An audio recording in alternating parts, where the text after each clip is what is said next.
আমি কি করবো, নিজের জায়গা বাসা নাই। তো বললাম যে না, যা করছে ভালোই করছে, হাসিনা সুখ করে দিয়েছে, বিল্ডিং ঘরে শুইলাম নানি, তাও তো শুইতেছি, এই খুশি। বাংলাদেশের 53টি জেলায় 137টি উপজেলায় চালু হয়েছে গুচ্ছগ্রাম।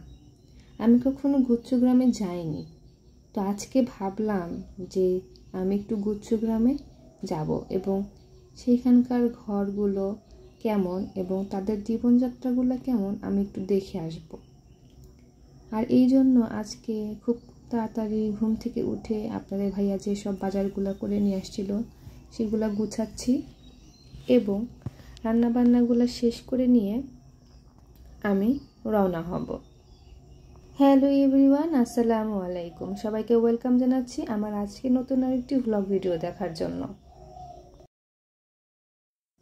যদি কখনো আমি নিয়ত করি কোথায় ঘুরতে যাব, তখন কাজ আরও বেশি করে পড়ে যায়। যেমন দেখেন, এখানে মাছ চলে এসেছে। এই মাছটাকে আমার কেটে বেছে ধুয়ে নিয়ে পরিষ্কার করে ফ্রিজে রেখে দিতে হবে। তারপরে আরও অনেক রান্না বান্না আছে। এই যে এখানে যে মাছ দেখতে পাচ্ছ, এটা হচ্ছে পাঙ্গাস মাছ। এটা আমি ধুন্দুল দিয়ে এবং আলু দিয়ে রান্না করেছি। আর এখানে যে মাছটা দেখতে পাচ্ছ, এটা হচ্ছে ইলিশ মাছ, ডিমওয়ালা ইলিশ। এটা আমি বেগুন দিয়ে আলু দিয়ে রান্না করেছি। ছোট মাছের তরকারি ফ্রিজে ছিল, তো সেইটাও গরম করে নিয়েছি। তারপরে কবুতরের তরকারিটা রান্না করে নিয়েছি। এরপরে আসি, আমি খিচুড়ি খাইতে মন চাইছে, প্রচণ্ড গরম। তারপরে আমার মনে চাইছে খিচুড়ি খাবো, তো এই জন্য আমি কাঁচামরিচ এবং পেঁয়াজটা কেটে নিয়েছি। হাতে মেখে খিচুড়ি রান্না করব রাইস কুকারে। তো খিচুড়ি রান্না করার সময় আমি তোমাদেরকে বলি যে আমি একটু যদি খিচুড়ির মধ্যে পোলার চাউল এবং ভাতের চাউল দুটোই অ্যাড করি, তাহলে খিচুড়ির স্বাদটা আমার কাছে ভালো আসে এবং পারফেক্ট আসে। তো এখানে আমি মুসুরির ডাউলটা দিয়ে দিয়েছি এবং যা যা মশলা লাগবে, হলুদের গুঁড়া, মরিচের গুঁড়া, ধনিয়া গুঁড়া, গোটা এলাচ, দারচিনি, তেজপাতা, আদা রসুন বাটা, পেঁয়াজ বাটা সবই দিয়েছি। দিয়ে হাতে মেখে তেল দিয়েছি, লবণ দিয়েছি। তারপর রাইস কুকারে দিয়ে আমি ভালোভাবে পরিমাণ মতো পানি দিয়ে নামিয়ে নিয়েছি। দেখো কত সুন্দর হয়েছে এবং খেতে কিন্তু মাশাআল্লাহ খুবই ভালো। রাইস কুকার খিচুড়ি অনেকটাই সুস্বাদু। আর খিচুড়ির সাথে যদি বেগুন ভাজি না হয় তাহলে তো জমে না, এই জন্য বেগুন ভাজিটাও করে নিয়েছি। আর আমি তো বেগুন ভাজি এখন খাবো না, এই জন্য আমার জন্য আলাদা করে প্লেটে সার্ভ করে নিচ্ছি খিচুড়ি। বেগুন ভাজি দিয়ে খিচুড়ি খেতেও মজা লাগে এবং গরম ভাতের সাথে বেগুন ভাজি খেতে মজা লাগে। আর আমার খিচুড়িটাও দেখো কতটা সুন্দর হয়েছে। আমি এখন শুধু কাঁচামরিচ নিয়েছি 2টা এবং লেবু ফালি নিয়েছি। আর সেই সাথে আমি বড়ির আচার দিয়ে আজকে খিচুড়িটা খাবো। দেখো, আমার এই বড়ির আচারটা আমার শাশুড়ি আমার জন্য বানিয়েছে, খুবই ঝরঝরে। আমার কাছে খুবই ভালো লাগে এই আচারটা। আমি এটা দিয়ে খিচুড়ি দিয়ে খাবো। আর সেই সাথে ঘরে দুধ ছিল, তো দুধ দিয়ে আমি একটা রেসিপি তৈরি করলাম মিষ্টান্ন, সেটা হচ্ছে পায়েস। ম্যাজিক করে পায়েসটা রান্না করে ফেললাম, তাই না? আসলে না, ম্যাজিক করে রান্না করিনি, অনেক কষ্টই হয়েছে আমার এতগুলো রান্নাবান্না করতে। তো যাই হোক, এইগুলা সব রান্নাবান্না শেষ করে নিয়ে আমি আমার কাঙ্ক্ষিত উদ্দেশ্যে রওনা হব। তো তোমরা দেখতে থাকো আমার ভিডিওটা। কি রোদ খালা এ খালা এখানে কি গাছ এই যেটা এটা ভালোই ফুল ধরে।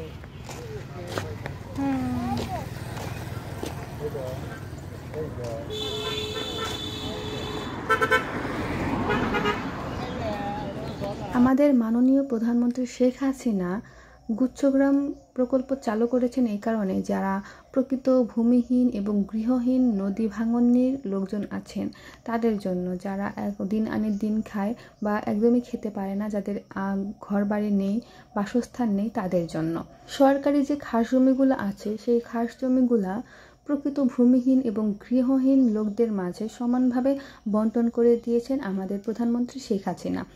আর প্রত্যেকটা লোক আপনার 2 ডিসিমাল করে জায়গা পেয়েছে মালিকানা হিসাবে। সারা জীবন তারা এই বাড়িতে থাকতে পারবে। প্রত্যেকটা বাড়িতেই প্রত্যেকটা ঘরে 2টা করে রুম আছে এবং সামনের দিকে বারান্দা এবং পেছনের দিকে ছোট্ট করে বাথরুম, রান্নাঘর আর খড়ির ঘর বা টিউবওয়েল পার করা আছে। এখানে রুমগুলা একদমই ছোট ছোট, কিছু কিছু রুম আছে ছোট, কিছু কিছু রুম আছে বড়। একটা রুমে দেখেন খাট আছে, অন্য রুমে ফাঁকা। আর খড়ি যেগুলো আছে মানে লাকড়ি যেগুলো বলে সেগুলো তারা উপর দিয়ে রেখে দিয়েছে। আর প্রত্যেকটা ঘর এরকম করে সাজানো আছে, খুবই ভালো। সবাই যাই হোক করতে পারছে, ঠিক মতো রান্না বান্না করতে পারে না দেখে বাইরে আবার এতটুকু গরমের মধ্যে অন্ধকারের মধ্যে কিভাবে তারা রান্না করবে, এই জন্য বাইরে যার যার আঙিনাতে হেসেল পার করে নিয়েছে। প্রত্যেকটা ঘরের সামনে হেসেল পার এবং বারান্দাটা খুবই বড়ও না আবার ছোটও না।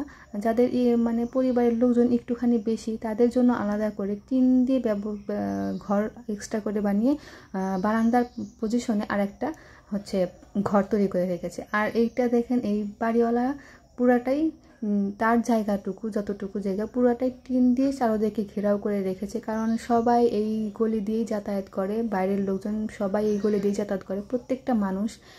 এই জন্য মানুষের একটা প্রাইভেসি থাকা দরকার। তো এই জিনিসটা দেখে আমার ভালো লাগছে যে প্রত্যেকটি মানুষের একটু প্রাইভেসি থাকা দরকার।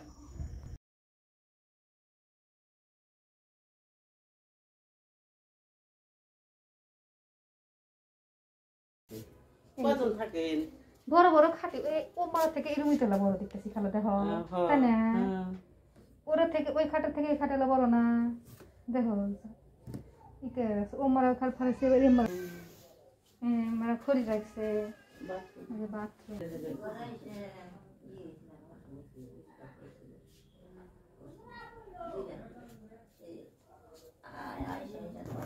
বিল দেয় নাকি?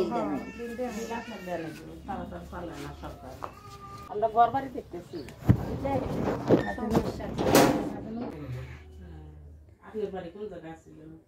আমার বাড়ি এখানে, আমার বাপের বাড়ি রাজশাহী। ফ্রিজ রাখছে, আমার ঘর আছে, এই ঘরখান আমার শাশুড়ি দিছে। আমার শাশুড়ি আমার থেকে আইলো না, তোমার কাছ চাইছি মানে আমি পাবি। 11 বছর হলে জামাই মরছে, আমি পারি দেখি জিনিসপাতি নিয়ে এসো, জিনিসপাতি আনো, আইনি ঘরে তুলো, আইনি ঘরে তুলো, কান্দি।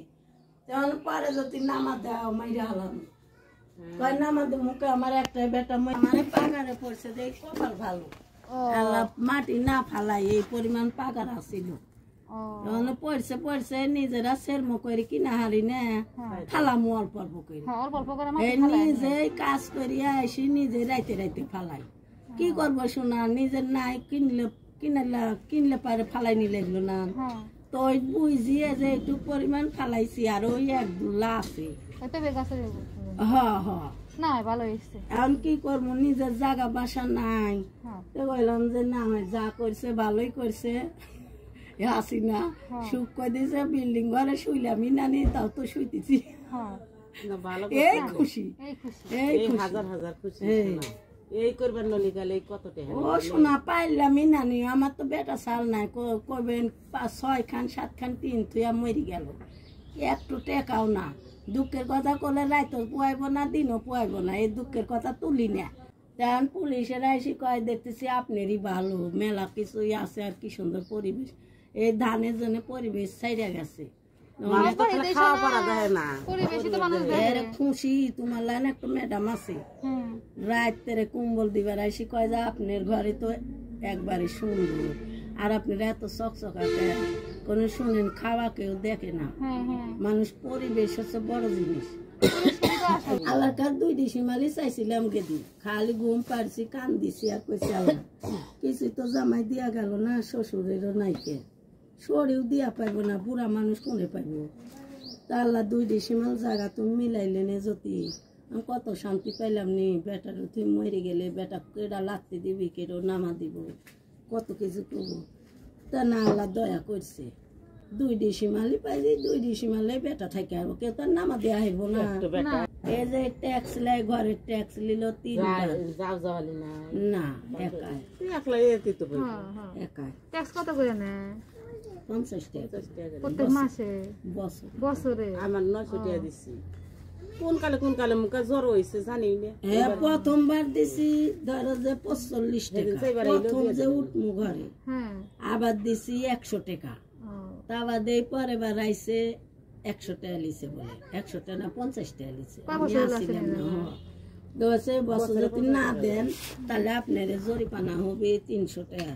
সামনে বাদ ধান করবা জানেন, যাইবার দেই নিয়ে শোনা নিজে যাই কই যে আমি দকে দকে চাকরি করে আইসি এক মুখ করে আনি ওই অফিসে সোনার বাংলা অফিসে কাজ করে আজ ছুটি তো শুক্রবার বাইরে গেছে সেই জন্য বাড়িতে আছি ধান খুঁটে খুঁটে নিয়েছে 3000 কম হয়েছে দিব আরো তো কইছি একটা লজ্জা না আমার সংসার অনেক পাওয়া যাবে যে আমি ধান খুঁজতে যাই। দেশের বাড়ি কোন আপনি? দেশের বাড়ি রাজশাহী বাপের বাড়ি। এই জন্য করে খাইতেছি শোনা। হ্যাঁ আমি কি করবো কলে করে বাপ চাচারে আটাল বাড়ি ঘর জিনিসপাতি দিয়ে বুঝাই আবার সব বিল্ডিং আলা বাড়ি। আমার মা 16 বিঘি জমি আমার নানির বাড়ি পাইছিল। একটা পুকুর আমার পুকুর পড়ে রয়েছে গাছ গুছাল দিয়ে বুঝায় আমরা খাই নাই আর এখন পাই না আর থাকি অবদা কপাল হচ্ছে গাড়ির চাকা মানুষের দেখে আমরা না ঘৃণা করছি ঘুরে না মানে বাপ মাও নাই আরো বুঝেন না যাইরা কয়া দিব সেটাই মরি গেছে না বার লোক থেকে কয়া দিব যে দে এই জিনিসটার ভিতরে অভাব কর্জ আছে আমি পরিমাণও যা অভাব জানাইনি কি জন্য এখানে ভিক্ষা করে খামু তাও ওখানে যা চামু না ভিক্ষা করে খাম তাও মানুষের দাম দিব আমাকে কেন সালপাল্লি কব যে না নারী হয়েছে তাও কি সুন্দর করে কাম করি সালপাল্লি বাঁচাইতেছে আর ওখানে ভাই বউ সাইড এক সময় কবই দেখ ইয়া নাই গুণ নাই দেখে হয়ে আছে গুণ আছে না আছে তোরা তো দেখতেছিস নি তাহলে আমি সাইড পয়সা লিয়া যে আমি পাইতেছি আমার গুণ না থাকলে আল্লাহর কাছে মানুষের কাছে গুণ না থাকলে আমি পাইলে হারমু আমার ক্ষমতা আছে কয় 3 জন কাম করি বলে পেট চালা ব্যাপার না নাই নাই খাই খাই আর আল্লাহ এত রকমের দান করছে বেটা বেটি যদি 7 দিন না খায় কারোর দুয়ারের একটু পানিও খাইব না তা জানো সোনা তৈয়ার করে খালেও কারোর দুয়ারে যা করবো না সোনা তৈয়ার করছে মা একটু লিয়ে এসে দাও আমি যদি কই আনি কিন কয় খবরদার কারোর দুয়ারের খাবো না একটু বেটা একটু মানুষের দুয়ারে জিনিস খাই না এরকম আমি পরিবেশ বানাইছি ছোট আসিল দুয়ারে দুয়ারে মেশে মাছ গোস্ত রাঁধছে আমি যদি ভাজা ভাজিছি একটু নিরাইছি না ওই সালপল কয় না মা ওখান থেকে নাইনি দাও জীবনেও না। মানুষের সাথে না মিশলে মানুষের দুঃখ কষ্ট বোঝা খুবই কঠিন। এই যে ঘরটা দেখতে পাচ্ছ এই ঘরের মালিক হচ্ছে রিক্সা চালায়। এখানে যারা আছে সবাই কেউ না কেউ হয়তো রিক্সা চালাচ্ছে, কেউ দিনমজুর, কেউ অফিসে রান্নাবান্নার কাজ করছে। এই যে আপার সাথে কথা বললাম এই আপাটাও কিন্তু আপনার অফিসে রান্নার কাজ করে এসে তারপরে সংসারের কাজও করে। এই মাঝে ফাঁক পেলে অফিসের লোকজনদের না বলে সে চড়ার মধ্যে গিয়ে, যেহেতু এখন ধানের সিজন, তো চড়ার মধ্যে গিয়ে ধান খুঁটে নিয়ে আসে। মানুষের জীবনযাত্রা কতটাই কঠিন। আমাদের মাননীয় প্রধানমন্ত্রী শেখ হাসিনাকে অসংখ্য ধন্যবাদ যে এই সমস্ত গরিব দুঃখীদের পাশে থেকেছে এবং তাদেরকে মাথা গোজার একটা ঠাঁই করে দিয়েছে। বন্ধুরা, আমি তোমাদেরকে ভালোভাবে এই গুচ্ছগ্রামের প্রেজেন্টেশনটা করতে পারিনি। আমার বাস্তব অভিজ্ঞতা থেকে আমি যতটুকু পেরেছি ততটুকু উপস্থাপন করেছি। তোমাদের যাদের ভালো লেগেছে আমার আজকের ব্লগটা অবশ্যই কিন্তু কমেন্ট বক্সে জানিয়ে দেবে। আর আমি সাধারণ একটা মানুষ, সাধারণভাবে ব্লগ ভিডিও করি, অতটাও স্ট্যান্ডার্ড ভিডিও করি না, এই জন্য হয়তো ভালো নাও লাগতে পারে। তবে আমাকে যারা এখন পর্যন্ত ভালোবেসে আসছো, ভালোবেসেছো এবং ভালোবেসে যাবে, তারা অবশ্যই আমার ব্লগ ভিডিওটাকে পছন্দ করবে। তো তোমাদের উদ্দেশ্য করে আমি বলছি, তোমাদের প্রতি আমার সারা জীবনই অফুরন্ত ভালোবাসা শ্রদ্ধা থেকেই যাবে। তো তোমরা যারা আমার বন্ধু এখনও হওনি, আজকে যারা এই ভিডিওটা প্রথম দেখলে তাদেরকে রিকোয়েস্ট করব আমার ভিডিওটাকে লাইক কমেন্ট শেয়ার করে দেওয়ার জন্য এবং চ্যানেলটাকে সাবস্ক্রাইব করে দেওয়ার জন্য। তোমরা সবাই ভালো থাকবে, সুস্থ থাকবে, তোমাদের জন্য দোয়া রইল, আমার জন্য দোয়া করবে। আজকে এই পর্যন্তই, দেখা হবে অন্যদিন অন্য কোনো ব্লগ ভিডিওতে। ততদিন পর্যন্ত ভালো থাকবে, সুস্থ থাকবে। আল্লাহ হাফিজ।